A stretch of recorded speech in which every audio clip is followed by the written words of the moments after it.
Welcome back to the Broadband Word, and we are continuing to walk through the plagues in Egypt. And today we are going to be looking at the third plague in Egypt. So turn with me to Exodus chapter 8. We're going to be looking at verses 16 through 19 with the plague of gnats. Now, before we begin, there is two breaks in pattern from what we've seen with the two plagues beforehand and the serpent sign before the first plague. Couple of things. First, there is no declaration to Pharaoh from the Lord through Moses and Aaron to let the people go. And then the second one is that the magicians, they can't repeat this plague. So we're going to look at those as well. So let's dive into Exodus chapter 8, verse 16.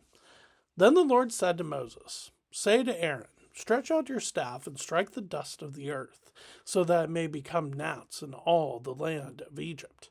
And they did so. Aaron stretched out his hand with his staff and struck the dust of the earth, and there were gnats on man and beast. All the dust of the earth became gnats in all the land of Egypt. All right, so let us pause there. All right, so first off, we see that yes, the Lord is saying to Moses to say to Aaron, do this. But there is no go to Pharaoh and have you say to him, "Thus says the Lord, let my people go." There's nothing like that here. And why is that?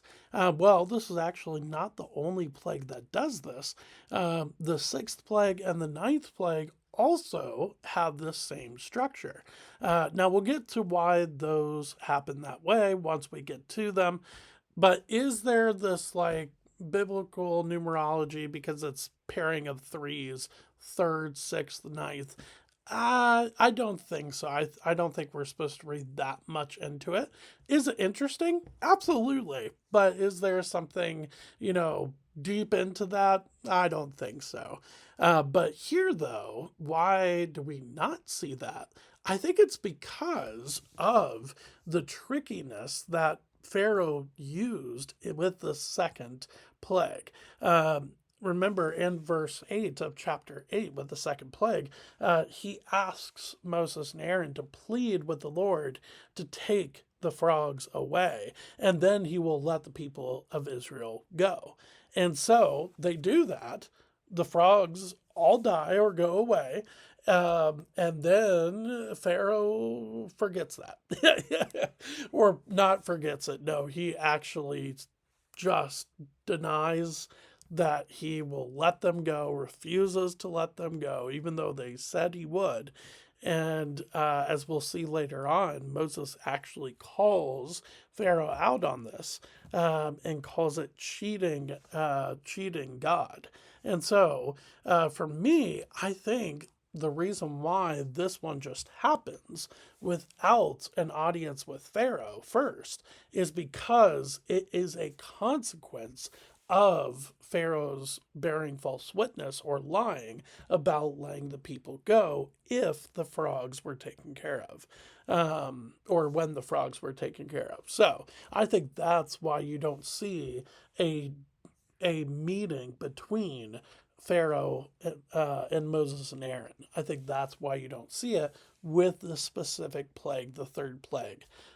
So after that, they're told to stretch out Aaron's staff, strike the dust of the earth, and it will become gnats in the land of Egypt. Now, a lot of people have wondered what this word gnats actually means. Is it the little tiny gnats that we think of that fly around buzzing and just super annoying? It could be, absolutely. So the Hebrew word that's used here is the word kenim, which basically comes from the base word in that word, which is ken. Now, what's interesting about this word, kenim or ken, is that it can also mean lice. And so, which is also very, very gross. Some have also seen that this could mean the word for tick as well. So for me, I think what we're supposed to get across with this insect is that whether it's a gnat or whether it's lice or whether it's a tick, is that it's very annoying, very small, and it spends time on the skin. And we'll see that spends time on the skin, not just of human beings, but throughout the land. It is there on gnats, or sorry, the gnats are on man and beast, as we see in verse 18 here in a second. Um, but for me, I think it's really about these tiny, annoying little insects that spend time on the skin and bite the skin as well. I think that is incredibly important to see when it comes to this plague. This plague is not just annoyance, kind of what we talked about with the frogs and their croaking. It's not just the annoyance of feeling these little things crawling on your skin, but I think it's also they are biting the skin as well. So I think that's important to see when it comes to what does it mean when it's talking about gnats. The other thing that's interesting is that it comes from the dust of the ground. I don't think that this is absolutely a coincidence at all. It's hard, again, it's hard to tell where the Egyptian god or goddess might be because it's not mentioned explicitly. A lot of people believe, and I think this is probably a good idea, is that it is most likely referencing to the Egyptian god of the earth, whose name is Geb, Geb. So Geb is he is definitely supporting the world. We see another fertility god again here, vegetation, minerals, things to do with agriculture. And so I think that's really, really interesting to see with the Egyptian god named Geb. So I think for me, most likely that could be the one that might be connected in this cosmic or in this battle between God and the gods and goddesses of Egypt happening behind the scenes, whereas we just see Moses, Aaron, and God versus Pharaoh. So I think that could be really interesting. And the reason why it's interesting because if we're thinking about Geb and he is the god of the earth and god of agriculture, the fact that God takes the dust of the earth to bring up these gnats on the land of Egypt, oh, that is just like an excellent troll job. But it's not just a troll job, of course. It's supposed to be the statement that God is the only true God.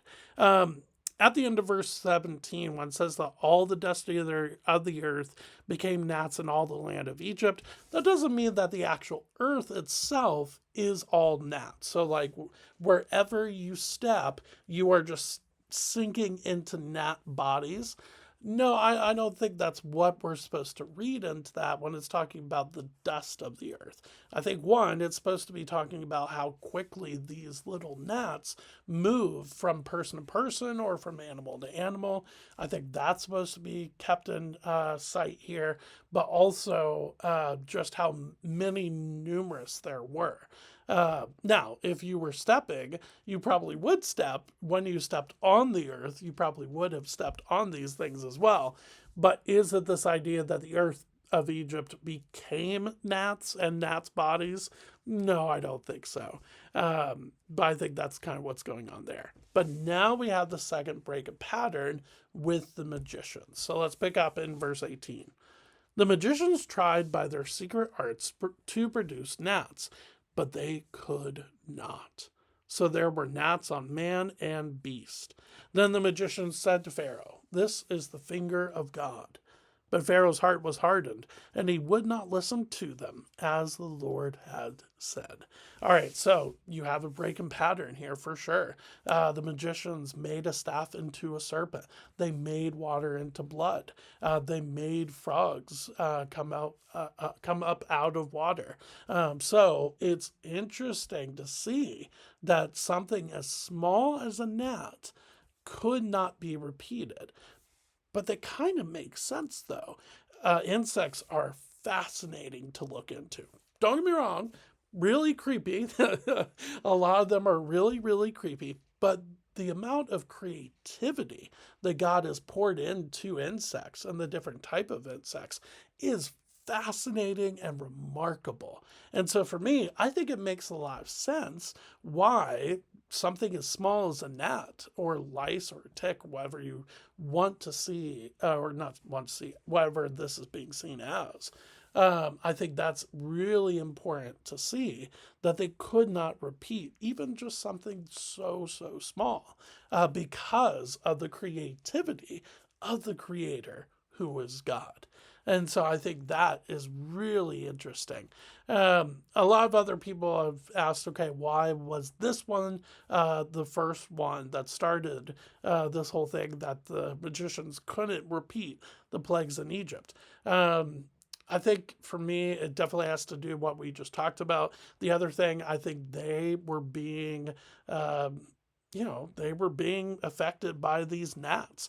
The sentence at the end of verse 18, so there were gnats on man and beast. I think that is absolutely a big part of this. They are so distracted by having their skin crawled with these gnats and being bitten on by these gnats that they couldn't focus enough to even try to do this.